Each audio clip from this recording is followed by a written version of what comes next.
कैसे हैं आप लोग। स्वागत है आपका हमारे YouTube चैनल में। आज अपन लेके आ चुका हूँ आपके लिए सीईटी का एक और इम्पोर्टेंट टॉपिक। क्या है वो? राजस्थान की पंचायती राज व्यवस्था के बारे में अपन डिटेल में पढ़ेंगे। तो बिना किसी तरीके करते हैं वीडियो की शुरुआत। और अगर वीडियो अच्छा लगे तो वीडियो को लाइक कीजिएगा और चैनल को सब्सक्राइब करना ना भूलिएगा।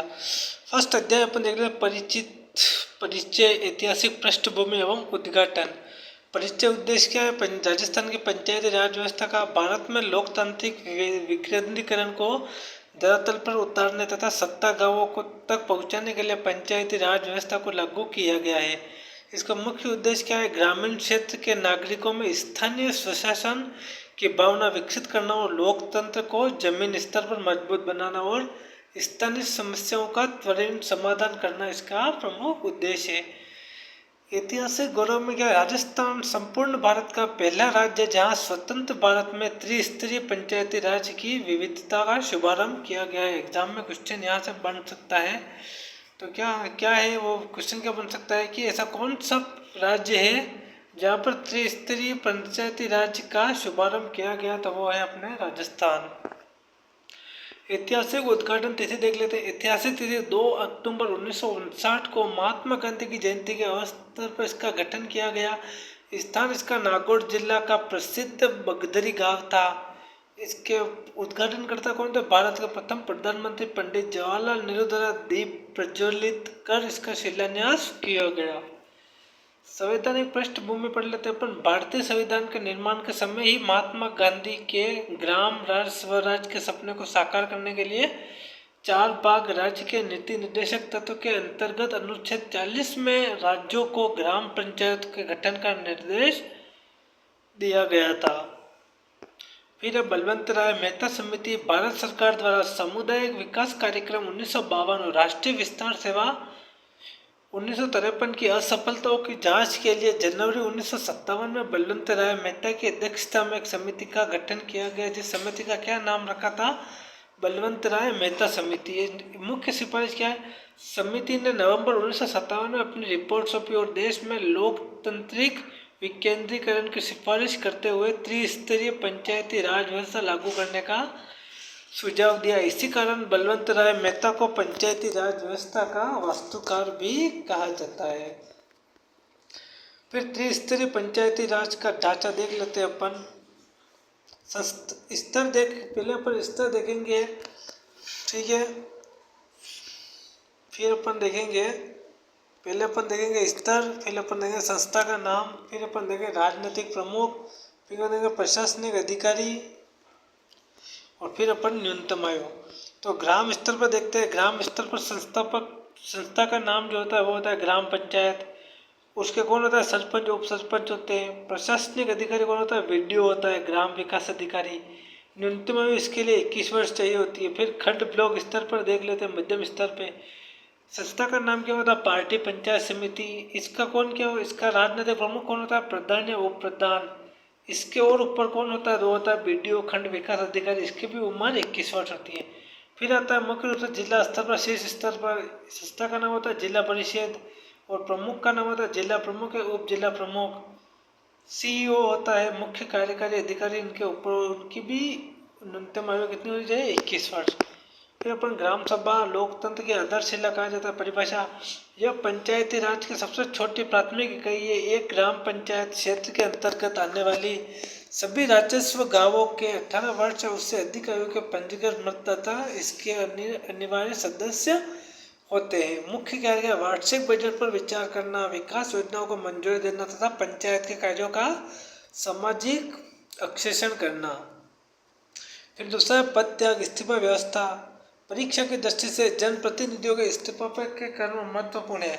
जब सरपंच और उप सरपंच अपना इस्तीफा या रिजाइन करता है तो वो विकास अधिकारी बीडीओ को सौंपता है और पंचायत समिति सदस्य और उप प्रधान अपना त्यागपत्र प्रधान को सौंपते हैं और प्रधान अपना त्यागपत्र जिला प्रमुख को सौंपता है और जिला प्रमुख अपना इस्तीफा संभागीय आयुक्त डिविजनल कमिश्नर को देता है। तो यह पद इस्तीफा की पूरी सूची है।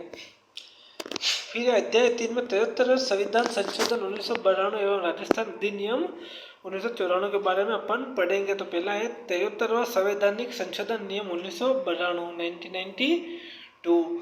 इस ऐतिहासिक संशोधन के द्वारा पंचायती राज संस्थाओं को संवैधानिक दर्जा प्रदान किया गया था।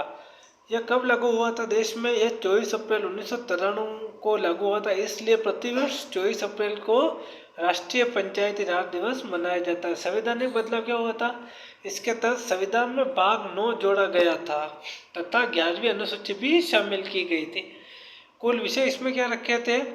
पंचायती राज संस्थाओं के कार्य करने के लिए 29 विषय सौंपे गए। महत्वपूर्ण अनुच्छेद इसके अंतर्गत अनुच्छेद 243 और 243 ओ कुल 16 अनुच्छेद जोड़े गए थे। फिर दूसरा है राजस्थान पंचायती राज अधिनियम 1994।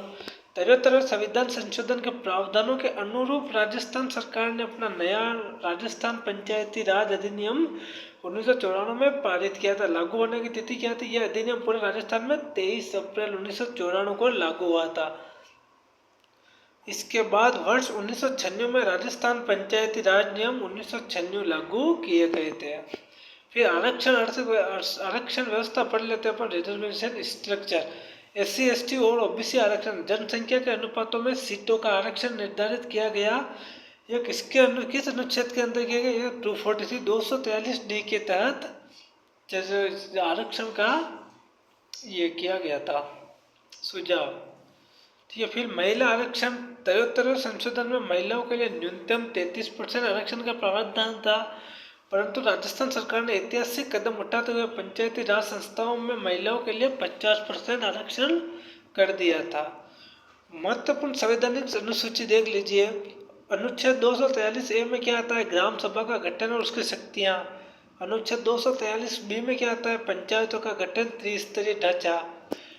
फिर 243C में क्या आता है? पंचायतों की संरचना, चुनाव प्रणाली। और अनुच्छेद 243D में क्या आता है? स्थानों का संरक्षण, SC ST OBC महिला आरक्षण। और अनुच्छेद 243E में क्या आता है? पंचायतों का कार्यकाल प्रथम बैठक से 5 वर्ष। फिर चौथा अध्याय में राज्य निर्वाचन आयोग और वित्त आयोग समितियां। राज्य निर्वाचन आयोग, स्टेट इलेक्शन कमीशन। संवैधानिक प्रावधान अनुच्छेद 243 के तहत पंचायतों को स्वतंत्र एवं निष्पक्ष चुनाव संपन्न कराने हेतु इस आयोग का गठन किया गया। क्या नाम है उसका? राज्य निर्वाचन आयोग। इसकी स्थापना जुलाई 1994 में हुआ और ये एक सदस्यीय निकाय भी है। प्रथम चुनाव आयुक्त कौन थे इसके थे? अमर सिंह राठौड़। कार्य क्या था? पंचायती राज एवं नगरीय निकायों के मतदाता सूची तैयार करना तथा चुनाव संपन्न कराना। यह किसका काम था? राज्य निर्वाचन आयोग, स्टेट इलेक्शन कमीशन का। फिर दूसरा है राज्य वित्त आयोग, स्टेट फाइनेंस कमीशन। संवैधानिक प्रावधान क्या था? अनुच्छेद 243I के तहत प्रत्येक 5 वर्ष में राज्यपाल द्वारा राज्य वित्त आयोग का गठन किया जाता है। इसका कार्य क्या होता है? राज्य के करों व राजस्व में पंचायती राज संस्थाओं का हिस्सा तय करना तथा उनकी वित्तीय स्थिति सुदृढ़ करने की अनुशंसा करना कार्य होता है इनका। राजस्थान का छठा वित्त आयोग, वर्तमान में राजस्थान में छठा वित्त आयोग कार्य करते हैं, जिसके अध्यक्ष प्रद्युमन सिंह है और सदस्य लक्ष्मण सिंह रावत और अशोक लाहौटी है। फिर पंचायती राज समिति। अन्य महत्वपूर्ण समितियां, परीक्षा में सीधे समितियों का नाम देकर पूछा जा सकता है। समिति का नाम है सादी गली समिति। इसकी स्थापना 1964 में हुई। सिफारिश और विशेषता क्या है? राजस्थान सरकार द्वारा गठित प्रधान व सरपंच के चुनाव हेतु निर्वाचक मंडल की सिफारिश पर इस समिति का गठन किया गया। सादी गली समिति 1964 में। फिर है गिरधारी लाल व्यास समिति। इसका गठन हुआ था 1973 में। ग्राम विकास अधिकारी, ग्राम सेवक की नियुक्ति और ग्राम सभा के वित्तीय अधिकार देने की वकालत की। फिर अशोक मेहता समिति 1977 में इसका निर्माण हुआ। देश के द्विस्तरीय 2 टायर व्यवस्था की सिफारिश की और मंडल पंचायत व जिला परिषद के अंदर। फिर LM सिंघवी समिति। इसकी स्थापना 1986 में हुई। पंचायतों को संवैधानिक दर्जा देने के लिए सर्वप्रथम पूर्वजों की सिफारिश की। CET विशेष परीक्षा का अभ्यास देख लेते हैं अपन। पिछले क्वेश्चन पूछे गए हैं वो देख लेते हैं अपन। राजस्थान में पंचायती राज अधिनियम 1994 में संपूर्ण राज्य कब से प्रभावी हुआ? वह हुआ 23 अप्रैल 1994 से। राजस्थान पंचायती राज संस्थाओं में महिलाओं के लिए कितने प्रतिशत आरक्षण दिए गए हैं? 50%। वर्तमान में राजस्थान का छठे राज्य वित्त आयोग के अध्यक्ष कौन थे? प्रद्युमन सिंह। फिर पंचायत समिति का प्रधान का इस्तीफा किसे सौंपता है? वह सौंपता है जिला प्रमुख को। संविधान की 11वीं अनुसूची में पंचायती राज संस्थाओं का कितने विषय सौंपे गए? 29। वन लाइनर रिवीजन कर लेते हैं अपन। प्रथम राज्य भारत में पंचायती राज शुरू करने वाला पहला राज्य राजस्थान। शुरुआत और स्थान 2 अक्टूबर 1959 को नागौर के बगदरी गांव से शुरुआत हुई। शिल्पकार बलवंत राय मेहता को पंचायती राज व्यवस्था का वास्तुकार कहा जाता है। 73वां संविधान संशोधन 1992 द्वारा पंचायतों को संवैधानिक मान्यता मिली। राष्ट्रीय पंचायती राज दिवस प्रतिवर्ष 24 अप्रैल को संपूर्ण देश में मनाया जाता है। अनुच्छेद 243 के तहत इसके तहत राज्य निर्वाचन आयोग का गठन किया गया। अनुच्छेद 243 आई के तहत इसके तहत राज्य वित्त आयोग का गठन राज्यपाल द्वारा किया जाता है। न्यूनतम आयु 21 वर्ष होनी चाहिए। सबसे छोटी इकाई मतदाता भागीदारी के आधार पर पंचायती राज की सबसे छोटी इकाई ग्राम सभा है। तो ये अपना टॉपिक कंप्लीट हो गया था। कौन सा टॉपिक था? ये अपना राजस्थान की पंचायती राज व्यवस्था। अगर वीडियो अच्छा लगा हो तो वीडियो को लाइक कीजिएगा और चैनल को सब्सक्राइब करना नहीं भूलिएगा। मिलते हैं अपन अगले वीडियो में एक और सीट के मोस्ट इम्पोर्टेंट टॉपिक के साथ। धन्यवाद।